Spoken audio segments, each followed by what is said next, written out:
Hello, नमस्कार विद्यार्थी मित्रों, कैसे हैं आप। चलो तो आज हम शुरू करते हैं कक्षा 10वीं का हमारा अंतिम चैप्टर जो है 23वां और अंतिम हमारे टेक्स्ट बुक का भाग रहेगा। इसके अलावा सिर्फ ग्रामर व्याकरण के भाग का है तो वो थोड़े कुछ देखेंगे हम। बाकी टेक्स्ट बुक की बात करें, टेक्स्ट बुक के जो भाग है उनमें ये 23वां हमारा अंतिम रहेगा। ठीक है, तो पहले तो मैं आपको यह बता दूं कि जैसा कि हमारा कोर्स अब ख़त्म होने को आया है, हालांकि ज़रूरत होगी तो वापस रिपीट करेंगे, हम रिवीजन के रूप में वापस चैप्टर देखेंगे, पर उनसे पहले आपकी ओर से भी थोड़ा काम आना ज़रूरी है।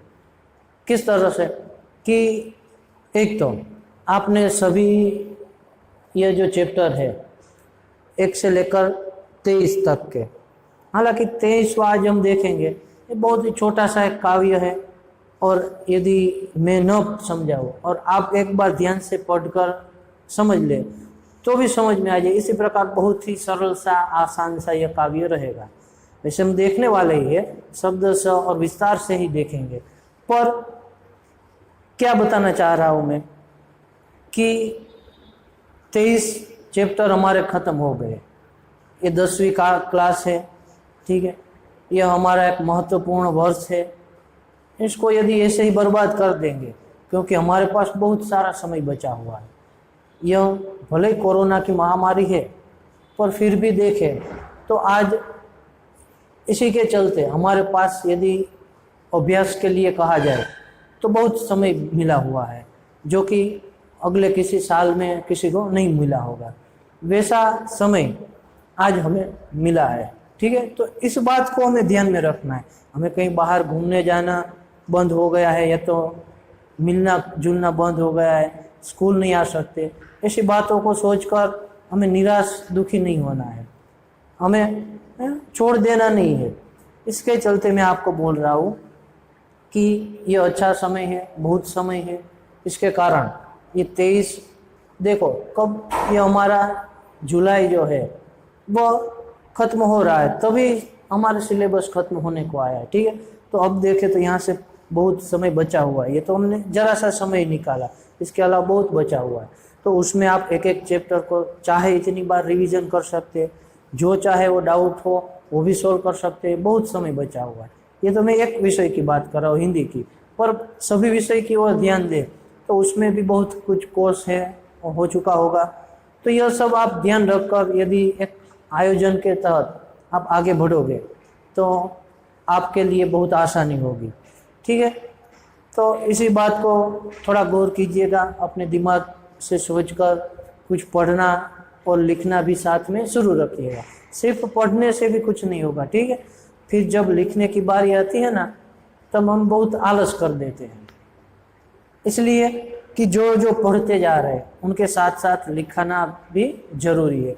एक तो पहले क्या करो कि फेयर बुक कंप्लीट करना, क्योंकि एक बार हमने प्रश्न जवाब लिखे होंगे तो अपने आप उसमें से कुछ शब्द है वो हमारे दिमाग में बैठ जाएंगे, हम चाहे न चाहे फिर भी वो रहेंगे, ठीक है।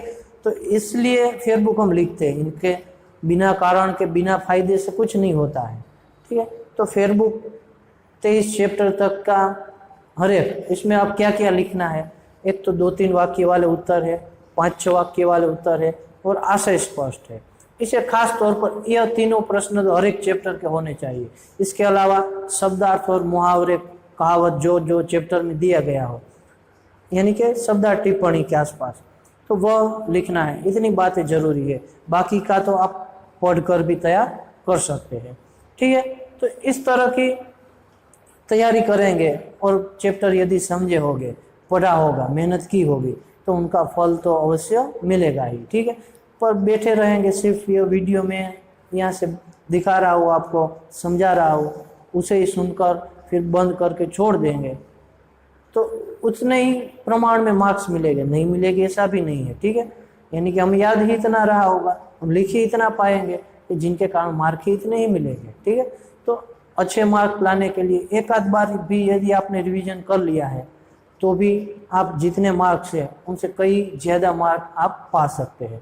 ठीक है, तो आसान सी बात है। वैसे हमारा विषय कुछ ऐसा भी नहीं है कि न समझ में आए। ठीक है, आप भी 2-3 बार ध्यान से पढ़ोगे, एक आध बार वापस वीडियो देख लोगे तो अपने आप समझ में आ जाएगा। ठीक है, और फिर भी कुछ डाउट रहे तो मेरा कांटेक्ट कीजिएगा, स्कूल पर फ़ोन करके मुझे बता दीजिएगा। ठीक है, सभी डाउट हम सॉल्व कर लेंगे। अब हम आज के हमारे मुद्दे की ओर आगे बढ़े तो 23वां पाठ है भूख नामक यह काव्य है। वैसे तो आप जल्दी से टेक्स्ट बुक साथ में ले लीजिए, 23वां चैप्टर निकाल लीजिए, पेज नंबर 61 पेज नंबर पर आया हुआ। कौन सा है? 23वां काव्य भूख। हर किसी के लिए भूख को संतोषना, उनको नष्ट करना एक तरह से, या तो भूख है उसे मिटाना, वो जरूरी होता है। यदि भूख नहीं मिटती तो चाहे कोई भी प्राणी हो, कोई भी जीव हो, वो संघर्ष करने के लिए लग जाता है। तो इसी कुछ मुद्दे के आधारित ये पूरा काव्य दिया गया है। बहुत ही समझने लायक बात है। भले है छोटा सा काव्य, सरल ही, पर उनकी समझ है, उनका अर्थ है, बहुत ही गहरा दिया गया है। ठीक है, उनके कवि के बारे में थोड़ा परिचय प्राप्त करते हैं। कौन है? सर्वेश्वर दयाल सक्सेना।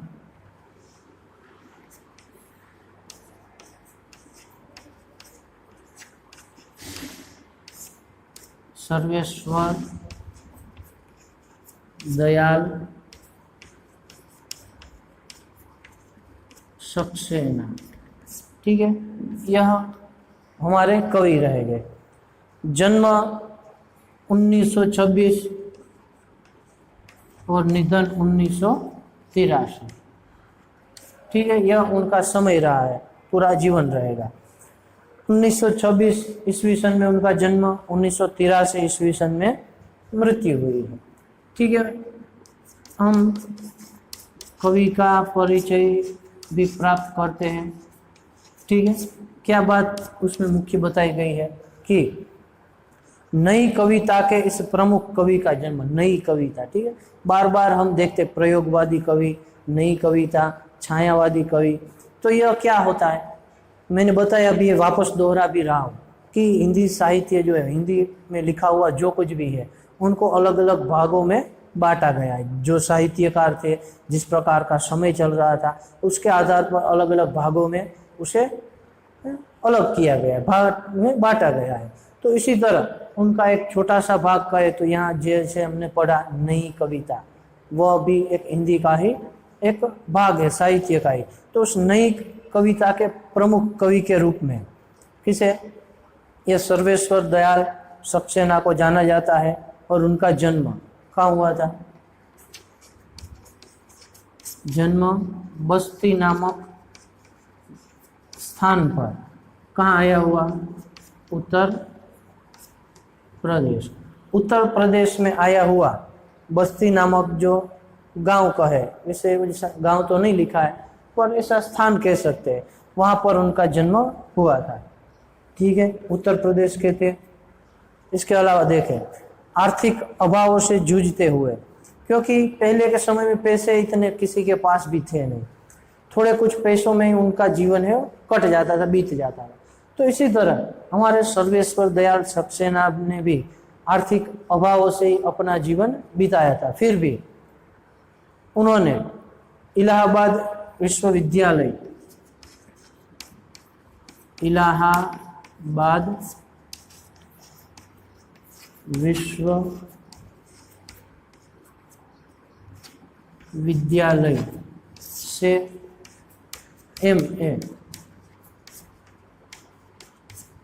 एमए किया। एमए यानी क्या होता है? Master of arts. आर्ट्स यानी क्या होता है? उसमें अलग अलग भाषा के विषय आते हैं, चाहे संस्कृत का है, हिंदी का है, गुजराती का है, और बाकी इंग्लिश वगैरह सारी भाषाओं को ले ले तो भाषा एक तरह से साहित्य के विषय जो कहे जा सकते हैं, वैसे सारे विषयों का समावेश आर्ट्स में होता है। इसमें कॉलेज भी होता है यानी कि बीए तक की पढ़ाई रहती, फिर उसमें मास्टरी के लिए एमए कहा जाता है, मास्टर ऑफ आर्ट्स। ठीक है, तो इस प्रकार उन्होंने इलाहाबाद से, वहाँ के विश्वविद्यालय से एमए की उपाधि है वो प्राप्त की थी। इसके अलावा कहाँ कहाँ पर कार्य किया हुआ, किस तरह, एक तो स्कूल में शिक्षक के तौर पर कार्य किया हुआ है। इसके बाद देखें तो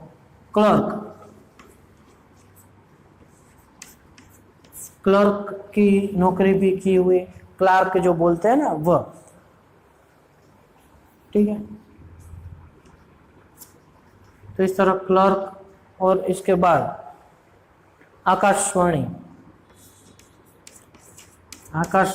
हमें कई जगहों पे शब्द को सुना है, मैं बार बार कहता भी आ रहा हूँ। ठीक है, वापस भी दोहरा रहा हूँ। आकाशवाणी यानी क्या होगा कि जो रेडियो था, क्योंकि उस वक्त टीवी वगैरह या तो सोशल मीडिया का है वो कुछ था नहीं, तो एकमात्र स्रोत कहे कि जिनमें समाचार भी मिलते हो, जिनमें अलग अलग घटनाओं की जानकारी भी मिलती हो, सरकारी एक योजनाएं भी बाहर आती है, वो अधिकतर किसके जरिए आता था? आकाशवाणी यानी कि रेडियो के जरिए। ऑल इंडिया रेडियो, एयर भी उसे बोला जाता है। तो अधिकतर कई सारे उस समय के जो साहित्यकार थे उनमें से कई है वो आकाशवाणी से जुड़े हुए थे। आगे भी कई लेखकों के बारे में हमने देख चुके हैं। तो यह भी एक सर्वेश्वर दयाल सक्सेना भी है, वो भी आकाशवाणी में उन्होंने नौकरी की हुई थी। ठीक है, तो कहाँ कहाँ नौकरी की थी? एक तो स्कूल में शिक्षक के रूप में, फिर क्लार्क के रूप में, और आकाशवाणी में भी वो नौकरी करते थे। और इसके अलावा क्या कहा? दिनमान, ये दिनमान नामक जो पत्रिका है उनके उप संपादक से एक स्टेज नीचे उप संपादक भी वो रह चुके हैं। यह क्या है? उनका जीवन रहेगा कि कहाँ कहाँ पर उन्होंने क्या क्या काम किया। ठीक है, अब देखेंगे वो उनको साहित्य के बारे में परिचय दिया गया। कौन सा? कि इनकी कविताओं में आधुनिक जीवन की विडंबना, यानी कि आधुनिक जीवन है अभी का जो वास्तविक आधुनिक जीवन का है, तो उनकी विडंबना यानी कि एक दुख, एक निराशा जो फैली हुई उसका वर्णन मिलता है। इसके अलावा विषम स्थिति में भी व्यक्ति की जिजीविषा, यानी कि विषम यानी कि कठिन परिस्थितियों में भी, दुखद परिस्थितियों में भी व्यक्ति की जिजीविषा यानी कि जीवन जीने की जो इच्छा है वह कैसी होती है, उनका भी एक मार्मिक चित्रण है, मिलता है उनकी हर एक कविताओं में। इसके अलावा कौन कौन से मुख्य काव्य संग्रह दिए हैं उन्होंने? एक तो जंगल का दर्द, फिर कुआनो नदी, गर्म हवाएं, खूटियों पर टंगे लोग, क्या कर कह कर पुकारूं, कोई मेरे साथ चले। इस प्रकार के 6 यह और इसके अलावा भी कई सारे उनके काव्य संग्रह मिलते हैं। इनकी रचनाएं, एक तो क्या उन्होंने मुख्य रूप से काव्य लिखे हुए, यानी कि उनके काव्य संग्रह ये 6 पढ़े, इसके अलावा भी है वो काव्य संग्रह मिलते हैं। इसके बाद देखें तो क्या कहा? तीसरा तार सप्तक में, तीसरा तार सप्तक, अब ये तार सप्तक भी एक अलग ही भाग है कि हिंदी साहित्य का अलग अलग भाग है। उसमें पहला सप्तक, दूसरा और तीसरा सप्तक, 3 सप्तक तक आए हुए थे। इनमें अलग अलग साहित्यकारों का समावेश होता है। तो उनमें तीसरे तार सप्तक के संकलित भाग में ये सर्वेश्वर दयाल सक्सेना भी आते हैं, उनकी रचनाएं मिलती है। फिर बतूता का जूता काव्य संग्रह, इसके अलावा क्या कहा? बतूता का जूता, यह क्या है? कविता का ही संग्रह है, पर यह इनका एक अनूठा, सबसे अलग कहा जा सके ऐसा काव्य संग्रह है जो प्रसिद्ध भी हुआ है। काव्य संग्रह लिखे बतूता का जूता, उसमें एक अनोखा अनूठा काव्य संग्रह है, और इसके अलावा उन्होंने नाटक भी लिखे हुए हैं। ठीक है, तो यह था उनके साहित्य को लेकर परिचय। और अब एक आध वाक्य में मैं कहूँ तो यह काव्य में हमें क्या मिलेगा कि प्रस्तुत कविता में कवि ने सौंदर्य को वैयक्तिक रुचि से हटाकर संघर्षशीलता के साथ जोड़ दिया है। क्या मिलेगा इस काव्य में पूरा कि वैयक्तिक सौंदर्य को हटाकर, कि हमारी व्यक्तिक रुचि जो होती है, यानी व्यक्तिगत रुचि जो होती, पसंद जो होती है, उसे हटाकर एक संघर्षशील जीवन जो है उनकी ओर हमारा ध्यान खींचा है। कि भले ही वो व्यक्ति को यह पसंद है या नहीं है, वो बात दूसरी है, पर उसे अपने जीवन को बिताने के लिए, अपने जीवन को पार करने के लिए उसे संघर्ष करना पड़ता है। हर दिन है, हर समय है, उसे मेहनत मजदूरी या तो काम करना पड़ता है, तभी जाकर उनका जीवन है चलता है, बीतता है। तो यह हर एक जीवों का जो संघर्ष है, उसी संघर्ष को यह कविता के जरिए यहाँ प्रस्तुत किया गया है, रखा गया है। तो हम एक एक शब्द के साथ विस्तार से उदाहरणों के साथ देखेंगे, पर आपको जैसे पता है कि यहाँ पर दिए गए सारे मुद्दे जो है उसे नोट कर लेने हैं। तो जल्दी से बोर्ड पर लिखे हुए ये सारे मुद्दे नोट कर लो, फिर हम काव्य को समझते हैं।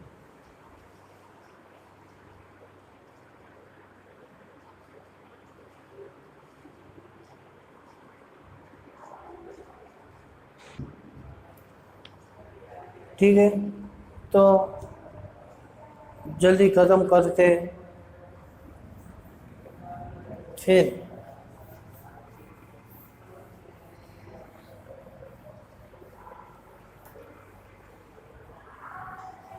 टेक्स्ट बुक भी साथ में रखिए, देखते जाइए, आसान होगा, समझ सरलता से आ जाएगा, नहीं तो थोड़ा कठिन लगेगा। ठीक है, अब मैं आपको काव्य की ओर ले जा रहा हूँ। क्या कहा है, ध्यान से देखिए। काव्य छोटा सा आसान सा ही है, पर एक बार ध्यान से यदि समझा होगा, ध्यान रखा होगा, तो वापस पढ़ने की भी शायद जरूरत नहीं रहेगी। ठीक है, क्या कहा कि जब भी भूख से लड़ने कोई खड़ा हो जाता है, क्या कहा कि जब भी भूख से लड़ने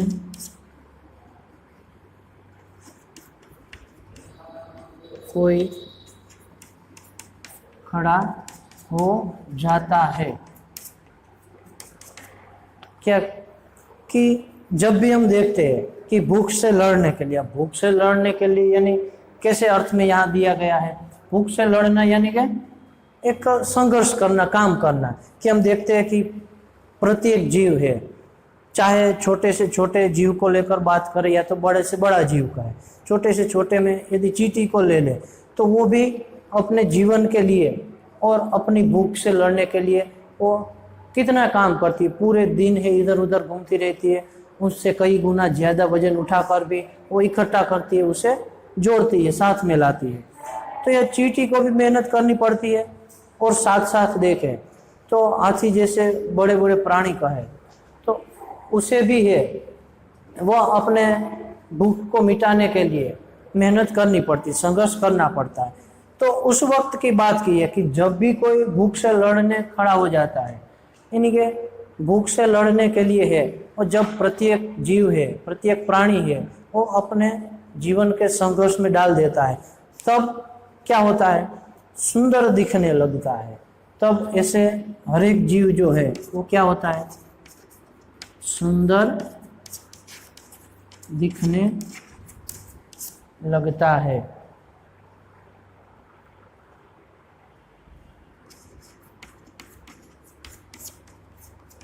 कि जब भी भूख से लड़ने के लिए कोई तैयार हो जाता है, ये तो प्राणियों की बात है, यदि कोई मनुष्य भी हो कि वो अपनी भूख को मिटाने के लिए वो कई तरह से तैयारी करते हैं, संघर्ष करते हैं, काम करते हैं, परिश्रम करते हैं, मेहनत करते हैं, लगन करते हैं, लगन से वो जुड़े रहते हैं।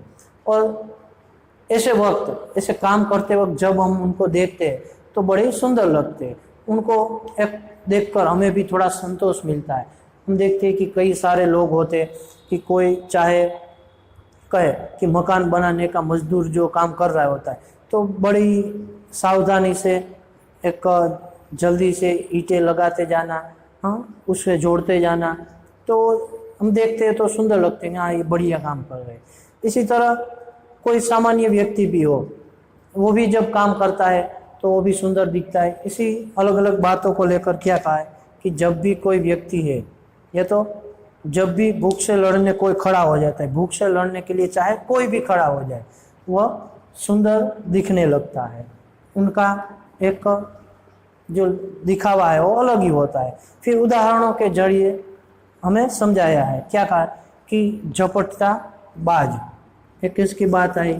बाज की।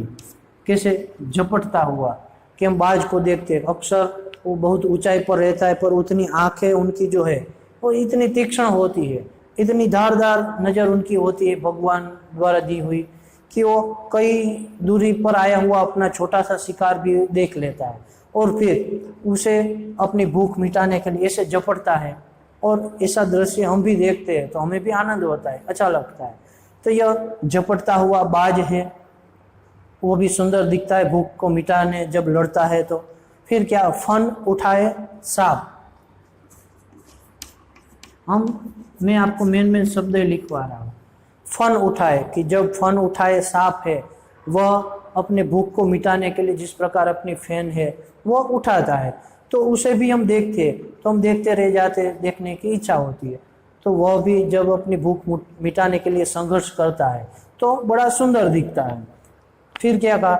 दो पैरों पर खड़ी और कांटों से नन्ही पत्तियां खाती बकरी। किनकी बात आई? बकरी। किस तरह कहा है कि देखो कवि ने किस प्रकार एक सूक्ष्म निरीक्षण किया हुआ है और कैसे उनको प्रत्येक की अपनी अपनी क्रियाओं में उनको ढाला हुआ है।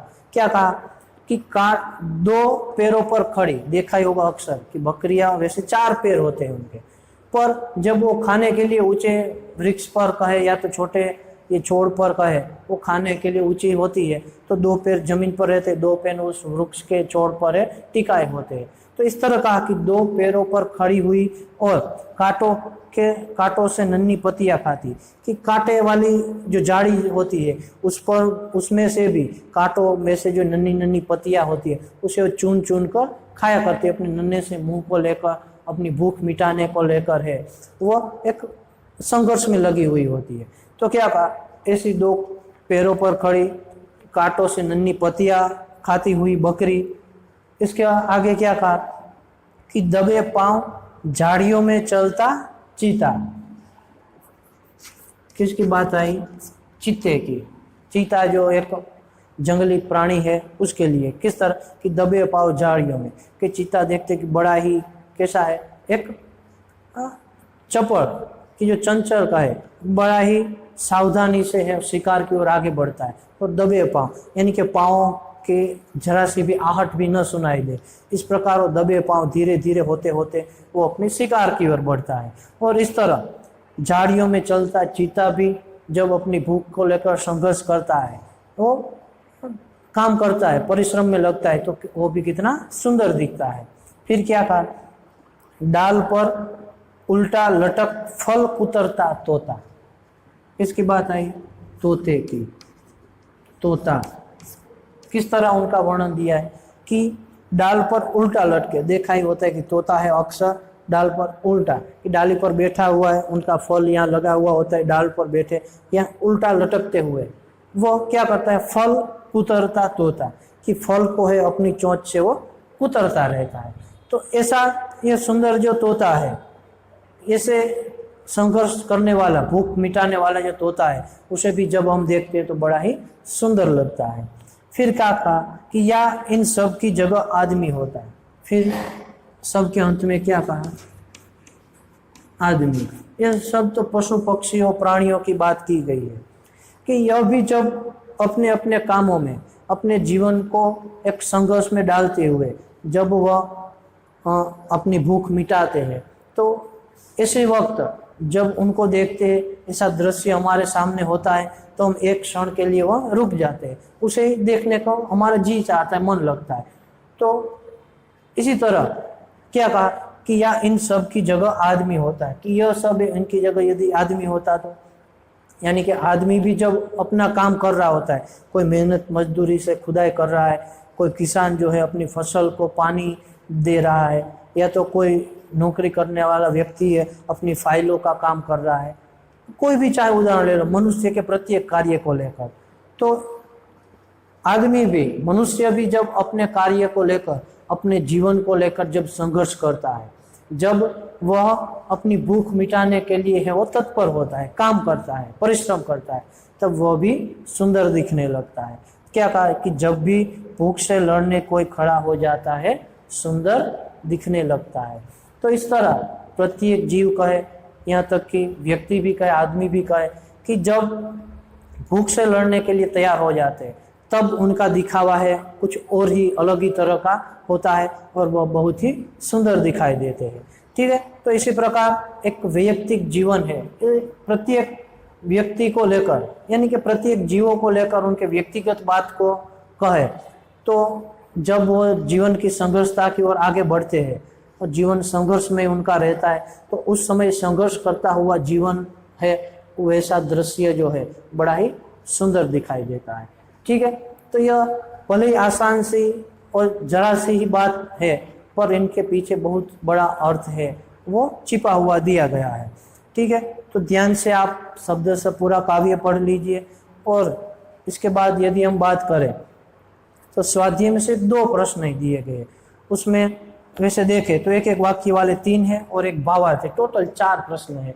4 प्रश्न आप कंप्लीट कर लोगे तो इनमें से 1-2 प्रश्न जो भी पूछे जाए आसानी से आप उत्तर दे पाओगे और पूरे मार्क्स इनके आपको मिलेंगे। पर इसके लिए आपको क्या पहले जरूरी है करना कि जल्दी से शब्द सब पढ़ लो, यह वीडियो 1-2 बार आराम से देख लो, तो फिर आपको कुछ मेहनत करने की ज़रूरत नहीं रहेगी। ठीक है, तो इस प्रकार ये आसान सा हमारा काव्य था और यहाँ पर हमारा ये अंतिम चैप्टर है वो भी ख़त्म हो रहा है।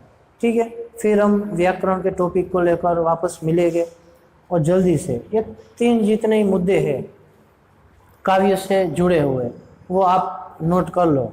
ठीक है, फिर वापस हम मिलेंगे अगले दिन को। तब तक के लिए आप घर पर रहिए, सुरक्षित रहिए। धन्यवाद।